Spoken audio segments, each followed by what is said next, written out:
Yeah, I'm Ted Padromo, and I'm so excited about another publisher in the house. Another author, I mean, not publisher.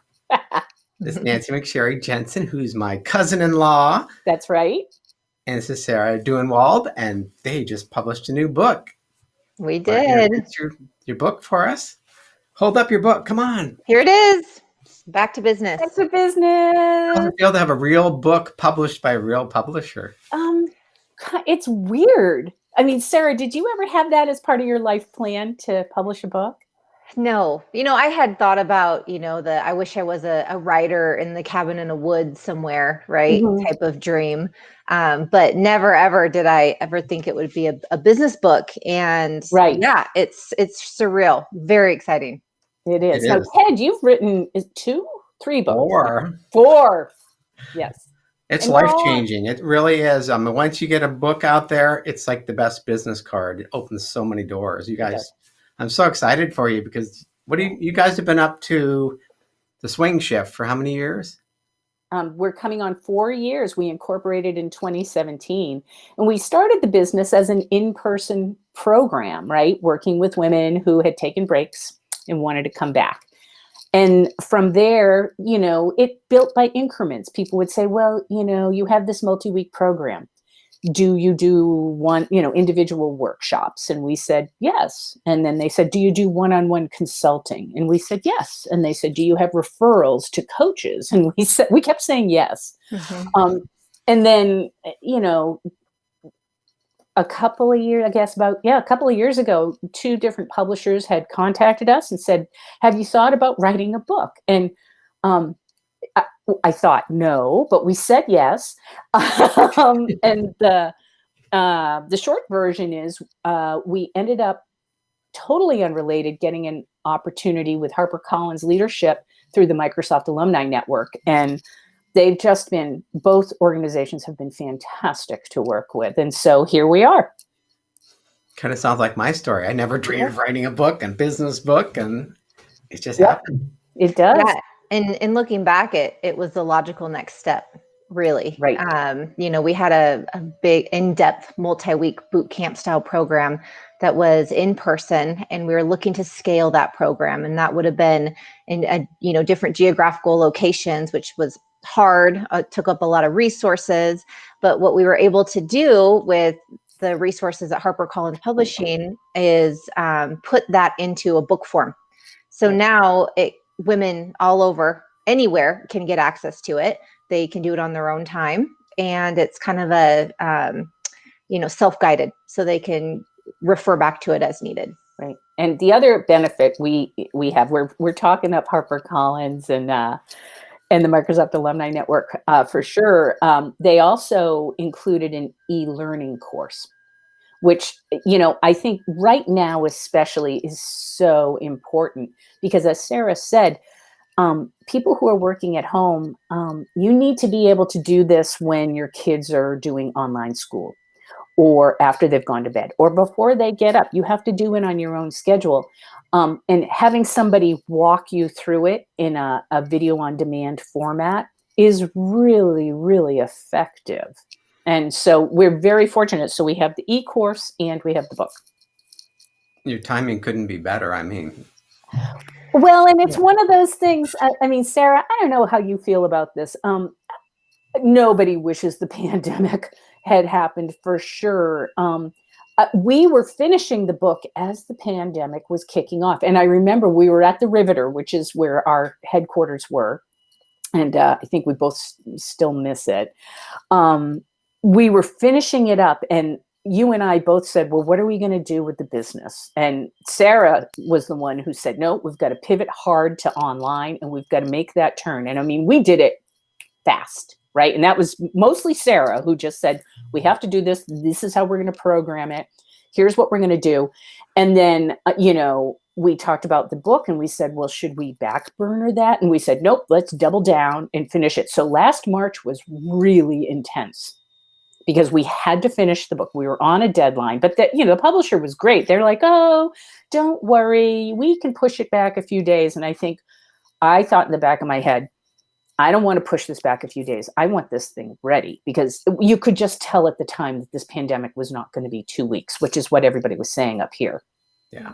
Yeah. And what the pandemic did was really just shone a brighter light on what was already a huge problem. You know, it was 45% of American women take a career break, and not a lot of people realize that, you know, and so we were already doing a lot of advocating at a corporate level to help understand, you know, how do we get these women back to work? And then this pandemic, of course, just again has made it, you know, 10 times worse for women. Yeah. And they're leaving the workforce in droves. So right. I think it was in December, there were 156,000 job losses, all by women in the United States. And back in September, over 1 million women lost jobs in that month. I mean, the pandemic has hit women, you know, female employment the hardest.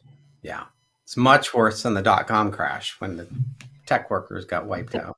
You know, and we need to look at the numbers and compare that, but it definitely feels the same. Yeah. Yeah.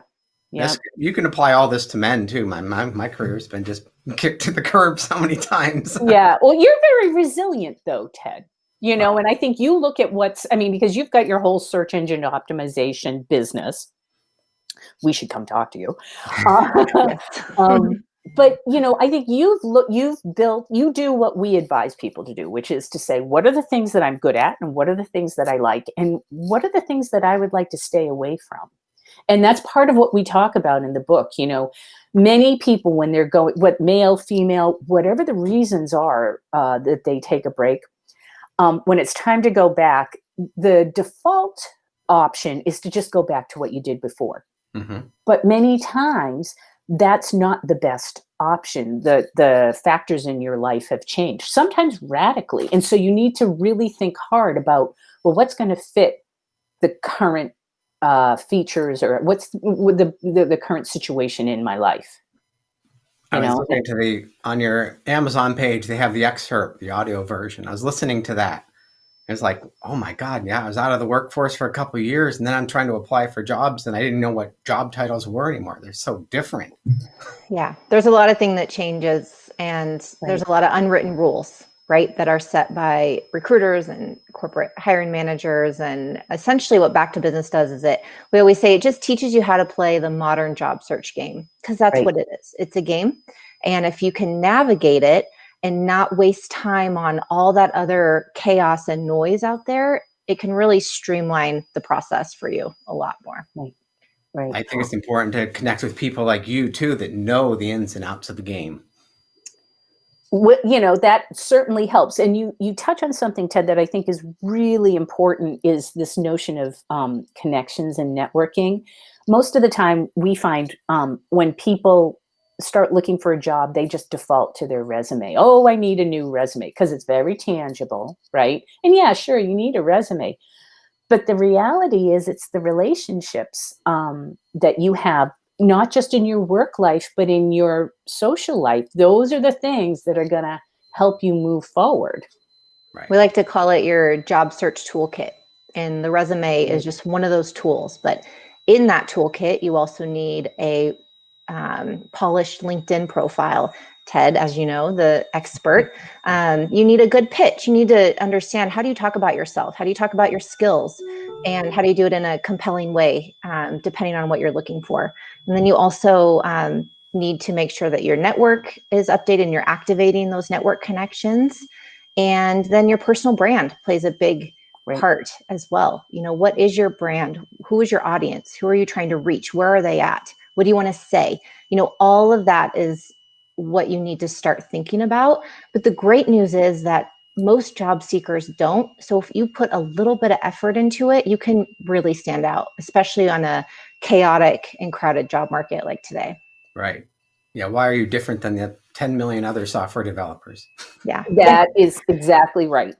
And some people have a really hard time sitting down and assessing, okay, what makes me different? Because things that come really easy to them, they think come easy to others as well, which is just not the case. And so we advise a really great starting point if you're having a hard time really understanding what you're good at and what makes you different is to reach out to friends and family, past colleagues, clients, ask them the questions. What were my strengths? What did you come to me for when you needed something? What do you admire about the work that I do? You know, all of those answers are kind of the baseline for your pitch and your brand, really. Yeah. It's hard to do it for yourself because It is. Yeah. it's really Yes, hard. because you either don't dig deep enough, or you gloss over things that are either really important, or maybe you over focus on them, and people are like, "Yeah, that's not a big deal." You know, I mean, I will say for myself, don't like to talk about my feelings. Probably not the most touchy-feely person in the world, and I see this as a huge detriment.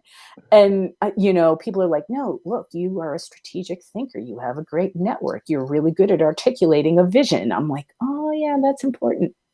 You get shit done. I do get things done. Yeah. So In Sarah, a how very long were direct you? way, which is good. Yes. How much The time did juice you of take that. off, Sarah, before you came back into the workforce? So I took off about a year. After my second child, which is really when most women get pushed out of the workforce due to childcare costs and accessibility, it's that second kid. And happened to me, and I just wasn't happy where I was, and I wanted to do something different. And so I took some time off, and still didn't know. I was really confused and lost, and just wasn't sure where I wanted to take my career. But I did keep my network up to date, and I made sure that I was continuously reaching out to past colleagues, and nothing major, right? Just reaching out on LinkedIn and making sure I was connected with people. And so then I was like, in order to move forward, I don't know what I want to do next, but I know what I don't want to do. And so I just started having that conversation with my network as well, and said, I know I don't want to go in this direction.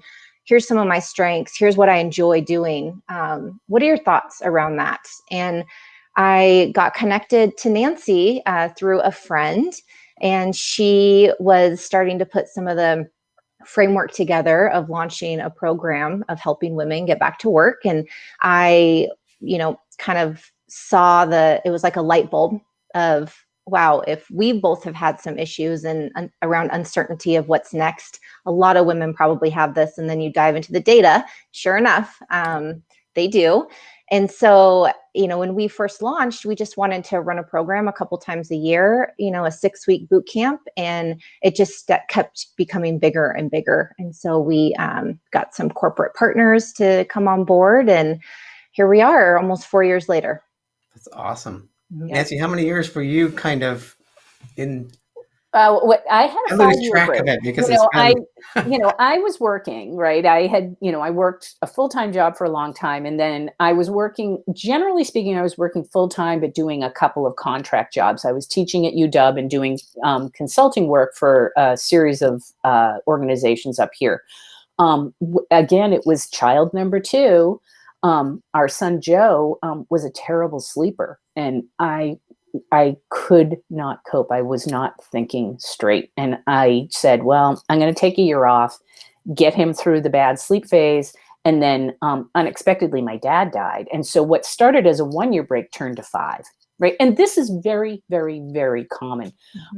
People, and this is what sends guys home, is that their parents are older and that they need to go home and take care of them. And that when it's time to come back, you need a way to talk about it. Right, in a way that a hiring manager is going to hear. Because the reality, for me, yes, I ended up taking a 5-year break, to take care of my kids and my parents. But when I went out to talk to people for jobs, all they want to know is, what can you do for me? Yeah. And they also want you to account for your time. So that's part of what we talk about in Back to Business, is you've got to have a nice, crisp, compelling pitch where you say, took a 5-year break to care for my young children and my older parents. Now I'm looking to go back using my market research and product launch skills, something like that. And that's it.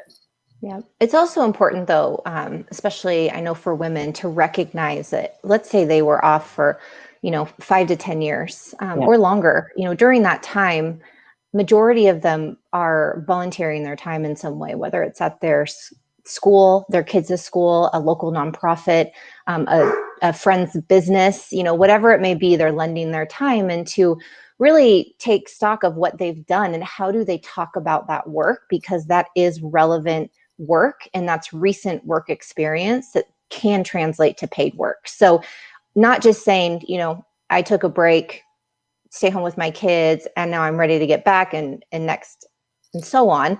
But also if there's relevant work that you've done that can transfer to a role that you're interviewing for, you want to be able to talk about that in a compelling way. And it's important. It's important work too. Yeah. Stay active. Yeah. Well, and it's also what transferable skills are out there. There's somebody that came through one of our programs a couple of years ago. She's working in the educational unit at a very large company up here. And the reason she got the job was because she was a major fundraiser for a private school that one of her kids attended. And she was raising like between $1 and $2 million a year. And she went in to talk to the company and they said, and she was talking about something completely different. And they said, we want you to talk to us about how you raised that money. And that was the thing that got her the job. Yeah. So what she did is she was able to talk about it in terms of, she quantified it. And she said, I raised this much money. I worked with this many donors. I worked with this many foundations. And that was directly transferable to the business development job that she's doing now. It's important to not discount that work. Right. That is the key. Yeah. I spent years on the school foundation. We had to raise $1 million a year to have art and music in the schools. That's right. It's like, that's right. Well, that's, and those are directly transferable skills, because again, what hiring managers and recruiters, what they want to know is, do you have the skills and can you do the job? Right. That's it. That's all they care about. Yeah. That's awesome. Yeah. Well, so, here we are. What's next, when we get back to them back in person, you'll have in-person classes again, maybe? Well, we don't know. At this stage in the game, we are really, we're continuing to work with our online programs, but there's a lot of people who are saying, we actually prefer the digital and the online format. We are working on a couple of corporate initiatives. Sarah, do you want to talk a little bit about that?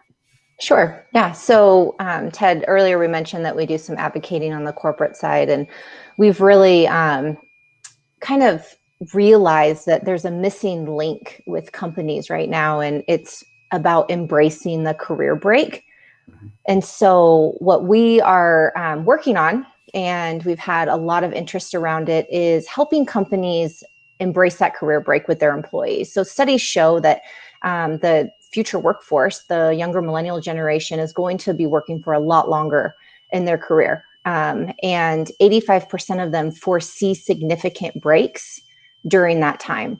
And so instead of that traditional corporate career ladder, if you will, it's now companies need to start riding those waves of when when employees leave the workforce and then come back in. How do they keep a hold of them while they're on their break? Right. We have programs that we're working to set up that essentially keep them engaged on a quarterly basis. And it's really just about expanding what you're already doing internally and reaching those people that have taken a step back and saying, hey, we're loyal to you. You're loyal to us. You do what you need to do because life dictates these breaks and we understand.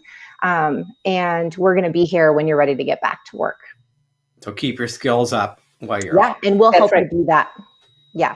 Yeah, that's right. You do so much virtually now. It's awesome, isn't it? It's amazing. It's amazing. Yep. It's hard, right? Yeah. To always be doing virtual learning and calls and everything, but the opportunities are endless right now. It's awesome. Yeah. Yeah. Oh, cool. So show your books again. Let's see the books.